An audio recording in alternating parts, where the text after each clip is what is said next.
안녕하세요. 책데이트 시간입니다. 오늘 소개해드릴 책은 돈의 힘이라는 책입니다. 클라우디아 해먼드 지음, 도지영 옮김, 위너스북에서 나온 책입니다. 이 책은 돈을 대하는 사람의 심리를 통해 현명한 소비와 저축을 할 수 있도록 효과적인 방법을 알려주는 책입니다. 돈과 우리의 관계를 알고 돈이 어떻게 사람을 움직이는지 알면 돈에 보다 현명한 태도를 취할 수 있다고 하는데요. 몇 가지만 소개해 드리겠습니다. 도대체 이 사람들은 왜 그랬을까요? 1994년 8월 23일 저녁이었습니다. 스코틀랜드 이너 헤브리디스 제도의 주라섬에 있는 버려진 작은 창고에 모닥불이 피어올랐습니다. 대량으로 인쇄된 종이에 불이 붙어 재가 날리고 연기가 자욱했습니다. 8월 그날 밤 50파운드짜리 지폐로 된 100만 파운드가 불에 타서 사라졌습니다. 이 돈이 다 타는 데는 겨우 1시간 남짓 걸렸을 뿐이었습니다. 모든 이가 바라는 꿈의 금액이 전부 다 타버렸습니다. 정말 비싼 1시간이었습니다. 불 뒤편에 서 있던 남자 2명은 KLF라는 밴드였습니다. KLF는 90년대 초에 댄스 곡으로 활동하다 후에 음악의 염증을 느끼고 작품을 만드는 예술가로 전향했습니다. 100만 파운드를 태운 행위는 개념 미술의 일환이었습니다. 이 모든 것을 동영상으로 촬영했음에도 대중은 이 모든 것이 이목을 끌기 위한 쇼라고 의심했습니다. 하긴 누가 그만한 큰 돈을 진짜 태울 수 있을까요? 의혹을 잠재우기 위해 KLF는 실험실에 타고 남은 잔여물 분석을 의뢰했습니다. 그 결과 쟤는 진짜 지폐가 타고 남은 것이었습니다. 계획대로 행위를 진행했지만 두 남자는 이로 인한 대중의 적개심에 대응하지 못했습니다. 대중은 이 행위로 KLF를 몹시 싫어하게 되었습니다. 돈이 타는 장면을 보면 커티와 드러먼드가 왜 돈을 태웠는지 알고 싶습니다. 일종의 예술, 행위라는 것은 알겠습니다. 그런데 무엇을 보여주려는 것일까요? 놀랍게도 몇 년 동안 많은 인터뷰에서 둘은 이 질문에 시원한 대답을 내놓지 못했습니다. 대답은 앞뒤가 맞지 않았고 일관성이 없었습니다. 확신이 없는 모습이었습니다. 공식 다큐멘터리에서 커티는 자신들이 한 일이 무의미했을 수도 있으며 지폐를 태운 행동이 논쟁을 불러일으켰음을 인정했습니다. 영상을 보면 커티가 설명하는 동안 더듬거리고 말 잇기를 힘들어하는 것을 알 수 있습니다. 한 텔레비전 인터뷰에서 드러먼드는 이렇게 말했습니다. 그 돈으로 다른 일을 할 수도 있었죠. 하지만 우리는 그 돈을 태우는 쪽을 더 원했던 겁니다. 불 속에 지폐를 넣을 때 어떤 기분이었느냐는 질문을 받자 드러먼드는 별 감각이 없었고 무의식적으로 돈을 태울 수밖에 없었다고 대답했습니다. 드러먼드는 자신들이 파기한 것은 그저 종이 더미였을 뿐 빵이나 사과도 아니었다고 말했습니다. 드러먼드가 한 말에서 문제의 핵심을 알 수 있습니다. 그렇게 많은 사람이 왜 커티와 드러먼드에게 화를 내고 언짢아 했는지 설명할 수 있습니다. 물론 불 속에서 타버린 물건이 진짜 빵이나 사과는 아니었지만 어떤 것이 분명 소실되었습니다.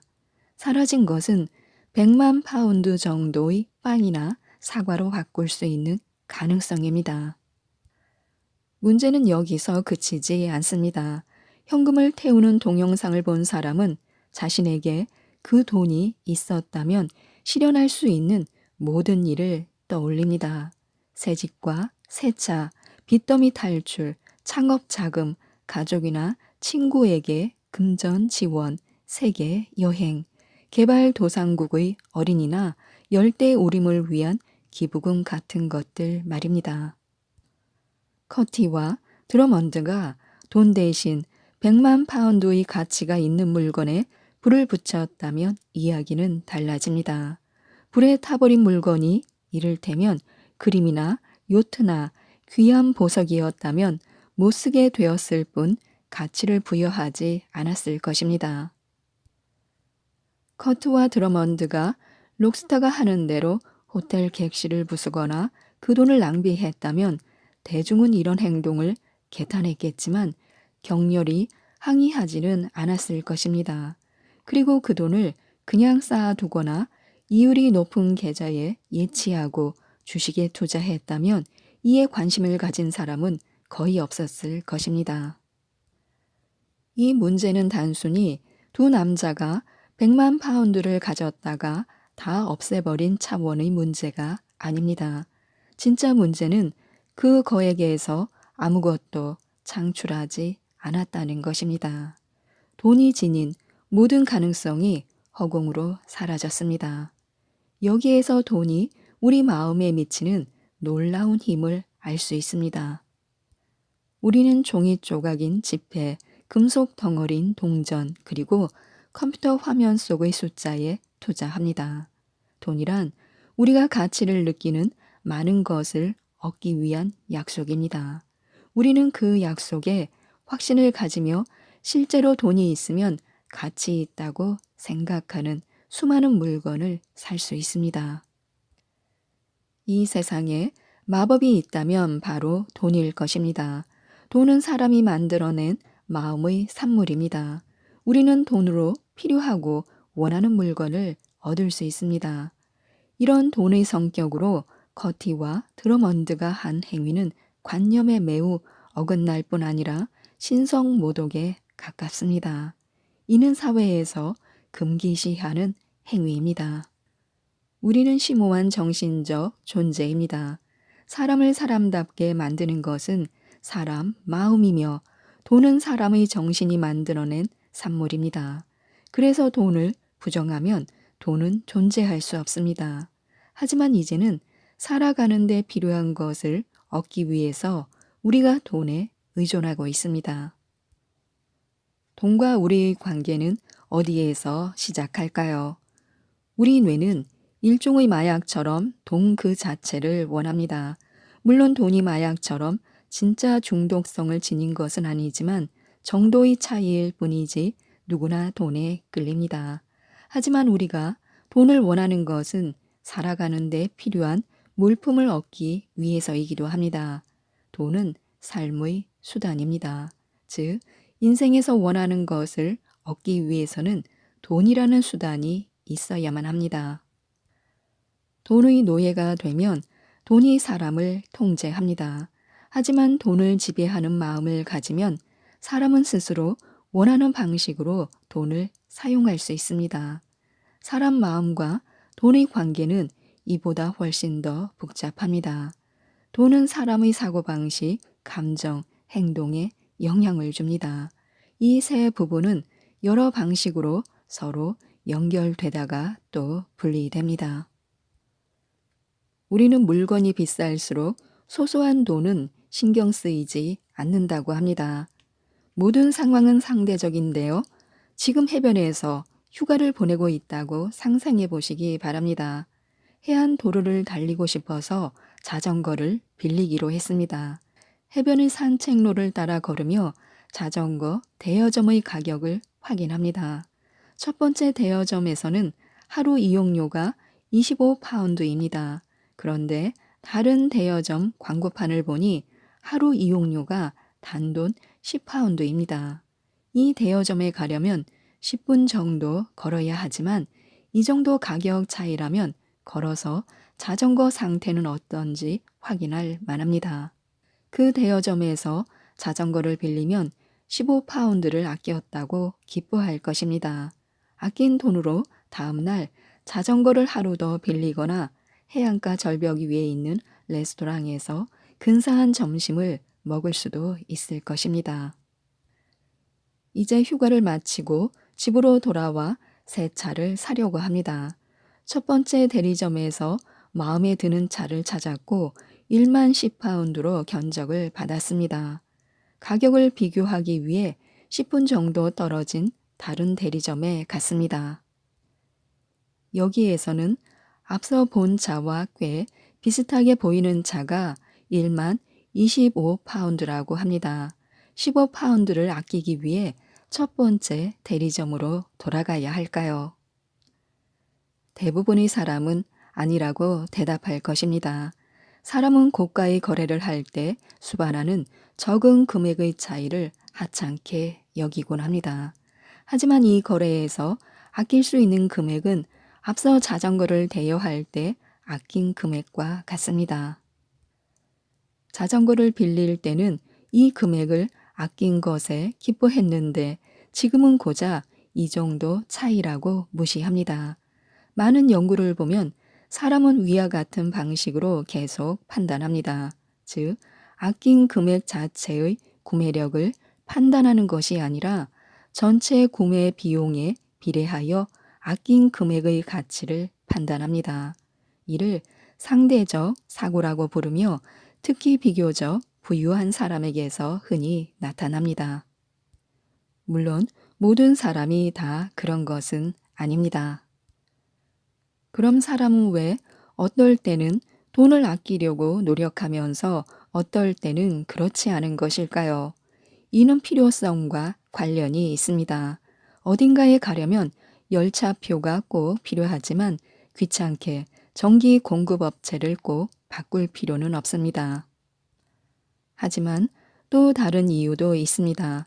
우리는 미래에 일어날 일에 노력을 기울이는 것을 싫어합니다. 전기 공급업체를 바꾸는 것은 간단하나 이는 일회성 구매가 아닙니다.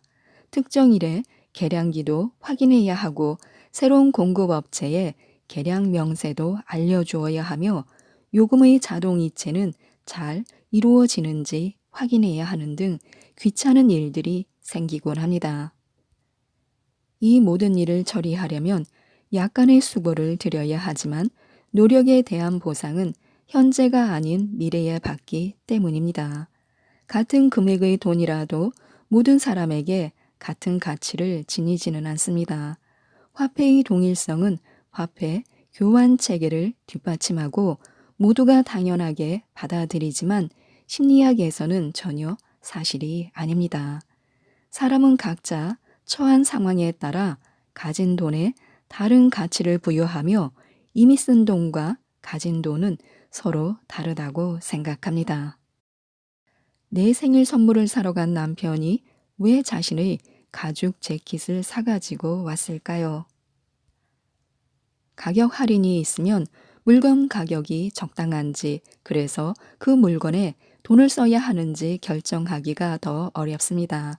또한 할인을 어떤 방식으로 하느냐에 따라 생각은 크게 바뀌곤 합니다. 슈퍼마켓은 2개 값에 3개를 주거나 하나를 사면 하나를 공짜로 주는 행사에 매우 열심입니다. 물론 고객이 원래 계획보다 많이 사게 하려는 목적입니다. 이런 할인을 하면 각 제품에 대한 이윤폭은 줄더라도 총 매출액은 늘어납니다. 또한 할인이라는 표시는 고객이 해당 제품을 자세히 살펴보도록 합니다. 그렇다면 다음 질문을 생각해 보시기 바랍니다. 우리는 3개가 아니라 1개만 사면서 할인의 유혹에 빠지지 않았다고 기뻐할 수 있을까요? 애초에 3개를 사면 2개를 준다는 할인이 아예 없었어도 물건을 샀을까요? 할인에 대한 판단력을 흐리게 하는 또 다른 문제는 상대적 사고입니다. 5만원짜리 화병을 1만원 할인해 주는 것보다 2만원짜리 화병을 1만원 할인해 주는 경우가 훨씬 이득입니다. 할인을 받는 금액은 1만원으로 같지만 앞의 경우는 20% 할인이고 뒤의 경우는 50% 할인이기 때문입니다. 그런데 할인이 의미가 있으려면 2만원짜리 화병이 마음에 들어야 합니다. 할인 광고를 보기 전부터 5만원짜리 화병을 살 생각이었는데 오직 할인 때문에 2만원짜리 화병을 샀다면 이는 잘못된 구매 결정입니다. 몇 년 전 남편은 내 생일 선물을 사러 나갔다가 우연히 한 가게에서 남성용 가죽 재킷을 500파운드에 파는 것을 보았습니다. 아주 멋진 갈색 가죽 재킷으로 니콜 파리가 디자인한 옷이었습니다. 남편은 가죽 재킷을 사러 나간 길도 아니었고 필요하지도 않았을 뿐더러 평소 옷에 그런 거금을 쓰는 사람이 아니었습니다. 게다가 남편은 생일 선물을 살 돈밖에 없었습니다. 하지만 정신을 차려보니 남편은 가게 안에 들어와 있었습니다. 가게 점원은 남편에게 특정 신문 한 부를 사서 가져오면 재킷 가격에서 100파운드를 할인해 준다고 했습니다. 그래서 남편은 신문을 샀고 재킷도 샀지만 내 생일 선물은 사지 못했습니다. 나중에 내 선물을 사주긴 했지만 다소 순수한 선물이었습니다. 남편은 지금까지 15년 넘게 이 재킷을 입고 있습니다. 그래서 옷의 가치를 가격 나누기 입은 횟수를 더해 사람들이 재킷을 칭찬한 횟수를 따지면 정말 잘 산 것일지도 모릅니다. 그래도 남편은 그날 아주 훌륭한 호구이자 돈의 농간에 빠진 희생자였습니다. 하지만 그날 남편은 특정 상황에서 할인 상품이 어떻게 뇌 속에서 분별이라는 회로선을 끊어버리고 생각을 멈추게 하는지를 잘 보여주었습니다. 절약하는 사람이 부자가 된다고 합니다. 오래된 속담처럼 들리겠지만 내가 막 지어낸 말입니다. 일반적으로 생각할 때 부자가 되는 사람은 위험을 감수하는 사람입니다. 이에 반해 절약이라는 단어는 검소라는 단어가 떠오릅니다. 하지만 부자와 절약이 같이 움직이는 데는 이유가 있습니다. 재산을 많이 모은 사람은 대부분 성공의 비결 중 하나가 신중한 지출 관리였다고 말합니다. 더 중요한 점은 부자가 되고 나서도 이 부분에 변함이 없다는 사실입니다. 물론 대담한 기업가 정신을 발휘하거나 위험한 투자에 성공한 것도 중요한 요인이 됩니다. 우리도 미래를 위해서 지출 관리를 해야 한다는 사실을 잘 알고 있습니다. 돈을 많이 버는 방법이나 합리적으로 소비하는 방법도 알아야 하지만 미래를 위해 저축하고 투자하는 법도 알아야 합니다. 사실 돈을 지배하는 마음이 가장 중요한 역할을 하는 분야는 저축과 투자입니다. 지금까지 이 책에 대해서 말씀드렸는데요. 돈이 우리에게 미치는 놀라운 영향력을 자세히 소개하고 있는 이 책, 돈의 힘을 꼭 한번 읽어보시고 현명한 돈 생활로 부자가 되셨으면 좋겠습니다. 이상 책데이트였습니다. 감사합니다.